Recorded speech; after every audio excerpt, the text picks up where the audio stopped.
ইচ্ছা ছিল প্রেম করেই বিয়ে করো। আমার জামাই যখন আমাকে দেখছে তখন মনে করছে না জেনে আমি কিরকম টাঙ্কিবাজ বা মানে ফালতু একটা হতে পারি। 3 বছর মতো আমার প্রেম, কিন্তু এই প্রেমটা কেউই জানতো না। গান ছেড়ে দিতে হবে সোজা কথা, ফ্যামিলি এরকম। কিন্তু আমি তো এটা ছাড়তেই পারবো না, কারণ আমার এটা দিয়ে সংসার চলে, সোজা কথা। 1 সপ্তাহ পর নাবিলের বাবাকে যে নাবিল বলছে, তুমি যে কথা বলো কাকে? করণীয় আম্মুকে। কেন? তুমি কথা বলো। হ্যাঁ, প্রেম করেই তো আমার খুব ইচ্ছা ছিল প্রেম করেই বিয়ে করো। প্রেমটা কিভাবে শুরু হলো? গানে আসলে গানে আসলে আমরা দুজনেই কলিগ ছিলাম।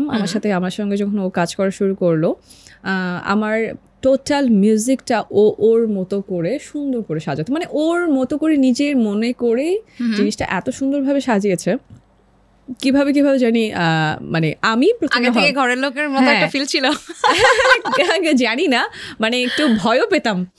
কারণ হচ্ছে আমাদের যারা শিল্পীরা আছে, শিল্পীদেরই অনেক সময় অনেকে মানে পছন্দ করে না, বিয়ে করতে চায় না, ইউনো।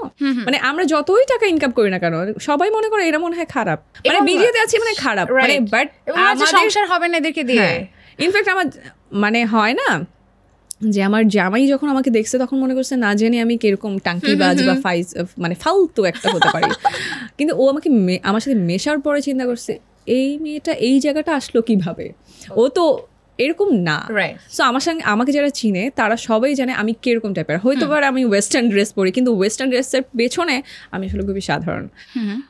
তো ওর সাথে আমার প্রায় 3 বছর মতো আমার প্রেম, কিন্তু এই প্রেমটা কেউই জানতো না। আমার সঙ্গে গ্রুপে যারা ছিল তারাই জানে নাই।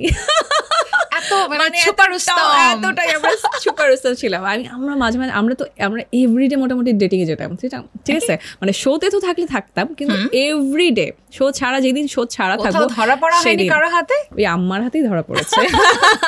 না, আম্মা সত্যি কথা বলতে কি, আম্মা তো জানতো, এবং আম্মাকে বারবার বলে বের হতাম, এই বলতাম, সেই বলতাম, কত কিছু বলতাম, ঠিক আছে। বলাটার পর লাস্টে আম্মা যখন খেপে গেছে তখন আম্মা বলছে না, এটা আর মেনে নেওয়া যায় না।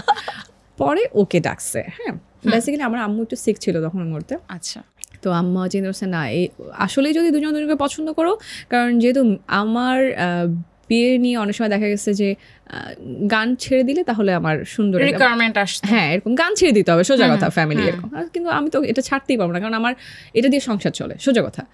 আমার এটা ব্রেড অ্যান্ড বাটার, অ্যান্ড এটা ছাড়া আমার চলবে না। তারপরে নাবিলকে কল করা হলো বাসায় এসে, তুমি কি আসলে স্ট্রেট ফরওয়ার্ড সব কথাবার্তা, তুমি কি আসলে এটা নিতে পারবা, এরকম। তুমি কি সিরিয়াস? হ্যাঁ, সিরিয়াস। তুমি সিরিয়াস থাকো, তাহলে তোমার বাবাকে ফোন দিতে বলো। যেই কথা সেই কাজ, নাবিলের বাবা ফোন করলো, রীতিমতো রাজি। এখানে একটা কাহিনী আছে, আমি যতটুকু জানি। অলরেডি 1 বছর আগে আমার এক মিউজিশিয়ান, তাকে অলরেডি নাবিলের বাবা অলরেডি নক করেছে যে কর্নিয়ার সাথে কেমন হয়।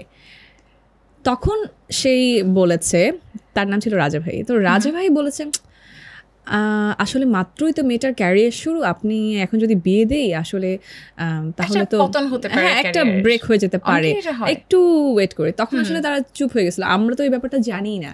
কিন্তু আমরা চুপে তো প্রেমই করতেছে।